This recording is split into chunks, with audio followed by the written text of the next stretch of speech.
জীবনে যতদিন বাঁচবেন এই তিনটি আমল কখনো ছাড়বেন না।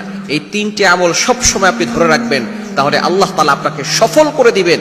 আল্লাহ তাআলা আপনাকে কখনো আটকে রাখবেন না এবং আপনার জন্য সকল রাস্তা প্রশস্ত হয়ে যাবে।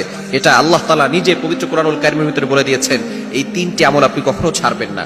22 নম্বর পারার 16 নম্বর পৃষ্ঠার 13, 14, 15 নম্বর লাইন সূরাতুল ফাতিরের 29, 29 নম্বর আয়াতে আল্লাহ তাআলা এই তিনটি আমলের কথা জানিয়ে দিয়েছেন। এই তিনটি আমল যদি আপনি করতে পারেন, তাহলে আপনি আল্লাহর সাথে চুক্তি করতেছেন, আল্লাহর সাথে ব্যবসা করছেন, আর এই ব্যবসায় আপনি কখনো লসে পড়বেন না। আল্লাহ তাআলা আপনাকে দুনিয়াতেও সফলতা দান করবেন, আখিরাতেও আল্লাহ তাআলা আপনার জন্য সফলতার ব্যবস্থা করে দিবেন। জাহান্নাম থেকে মুক্তির ব্যবস্থা করে আল্লাহ তাআলা জান্নাতের ব্যবস্থা করে দিবেন। আল্লাহ পাক রব্বুল আলামিন নিজে বলে দিয়েছেন তিনটি আমলের কথা। সূরা ফাতিরের 29 নম্বর আয়াত আল্লাহ তাআলা বলছেন, ইন্নাল্লাযীনা ইয়াতলুনা কিতাবাল্লাহ। 1 নাম্বার হচ্ছে আল্লাহর কিতাবের তেলাওয়াত করা, আল্লাহর কোরআনের তেলাওয়াত করা। আমরা আল্লাহর কোরআনের তেলাওয়াত করতে চাই না। যুগের পর যুগ চলে যায়, কোরআনটাকে ধরে যে একটু চুমু খাবো সেই সময়টুকু আমাদের হয় না। কোরআনটাকে ধরে যে একটু বুকের সাথে লাগাবো সেই সময়টুকু আমাদের হয় না। কোরআন তো আল্লাহর কথা, আল্লাহর কালাম। আপনি সব কিছু করতে পারেন, কোরআনটা পড়তে পারেন না।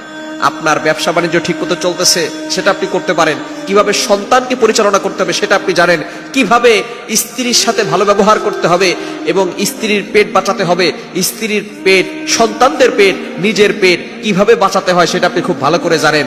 ব্যবসায় কিভাবে লাভবান হতে হয় সেটা আপনি জানেন, কোনভাবে টাকা ঘরে আসবে সেটা আপনি ভালো করে জানেন, কিন্তু আপনি কোরআনটা পড়তে পারেন না। এই কোরআন হচ্ছে আল্লাহর কিতাব, আল্লাহর কালাম। কোরআন হচ্ছে এমন কিতাব যে কিতাবের দিকে তাকালেই সওয়াব হয়। আপনি পড়েন আর না পড়েন, তাকালেই সওয়াব হয়। যদি পড়তে পারেন, পড়লে তো প্রত্যেকটা অক্ষরে 10টা করে নেকি হবে, বুঝে পড়লে আরো বেশি সওয়াব হবে। সুতরাং এই কোরআন আমরা অবশ্যই পড়ার চেষ্টা করব। জীবনে যতদিন বাঁচবেন 1 নাম্বার আমল হচ্ছে, আল্লাহ নিজে বলে দিয়েছেন যে আপনি কোরআন তেলাওয়াত করা ছাড়বেন না। আপনি দৈনিক 5 পৃষ্ঠা হলেও তেলাওয়াত করবেন, 2 পৃষ্ঠা হলেও তেলাওয়াত করবেন। রমজানে আরো বেশি বেশি তেলাওয়াত করবেন, কেন রমজানেই কোরআন নাজিল হয়েছে। আল্লাহ নিজে বলে দিয়েছেন, কোরআন খোলেন 2 নম্বর পারা 7 নম্বর পৃষ্ঠার 1, 2 নম্বর লাইন সূরা বাকারার 185 নম্বর আয়াতে আল্লাহ বলছেন, শাহরু রমাদান আল্লাযী উনজিলা ফীহিল কুরআন হুদাল লিন-নাস ওয়া বাইয়িনাতিন মিনাল হুদা ওয়াল ফুরকান। আল্লাহ পাক রব্বুল আলামিন জানিয়ে দিয়েছেন যে এই কোরআন রমজান মাসে নাজিল হয়েছে। সুতরাং রমজানের বরকত এতটা বেশি হয়েছে কোরআনের কারণে। সুতরাং 1 নাম্বার হচ্ছে ইন্নাল্লাযীনা ইয়াতলুনা কিতাবাল্লাহ, আল্লাহর কিতাবের তেলাওয়াত করা। 2 নাম্বার হচ্ছে ওয়াকামুস সালাহ, নামাজ কায়েম করা। আপনি নামাজ পড়বেন, অনেকে আছে নামাজ পড়ে না, নামাজ পড়বেন যতটুকু সম্ভব। যেখানেই থাকেন না কেন আপনি ফরজ নামাজ কখনো মিস করবেন না। আপনি যেখানেই থাকেন না কেন আপনি নামাজ পড়বেন, আপনি নামাজ নিজে পড়বেন, আপনার পরিবারকে নামাজ পড়তে বাধ্য করবেন। তাহলে 2 নাম্বার হচ্ছে নামাজ কায়েম করা, ওয়া আকামুস সালাহ।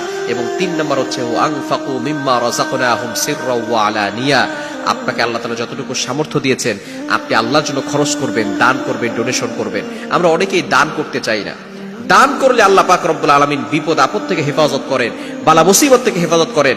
এবং কোনো কারণে যদি আল্লাহ তাআলা কোনো বান্দার প্রতি রাগান্বিত হয়ে যান, তাহলে আল্লাহ পাক রব্বুল আলামিন যদি সে দান করে আল্লাহকে সন্তুষ্ট করার জন্য, আস-সাদাকাতু তুতফিউ গাদাবার রব্বি ওয়া তাদফাউ মিতাতাসসু, আল্লাহ পাক রব্বুল আলামিন ওই বান্দার প্রতি সন্তুষ্ট হয়ে যান। বলেন সুবহানাল্লাহ। এজন্য অবশ্যই আমরা দান করব। তাহলে যতদিন বাঁচবো 3টি আমল ছাড়বো না। 1 নাম্বার হচ্ছে কোরআন তেলাওয়াত, 2 নাম্বার হচ্ছে নামাজ, এবং 3 নাম্বার হচ্ছে আপনি সব সময় আল্লাহর জন্য ডোনেশন করবেন, দান করবেন। এই 3টি আমল যদি আপনি করতে পারেন আপনি কখনো ব্যর্থ হবেন না। আল্লাহ পাক রব্বুল আলামিন দুনিয়াতেও আপনাকে সফলতা দান করবেন, আখিরাতেও আপনাকে সফলতা দান করে দিবেন।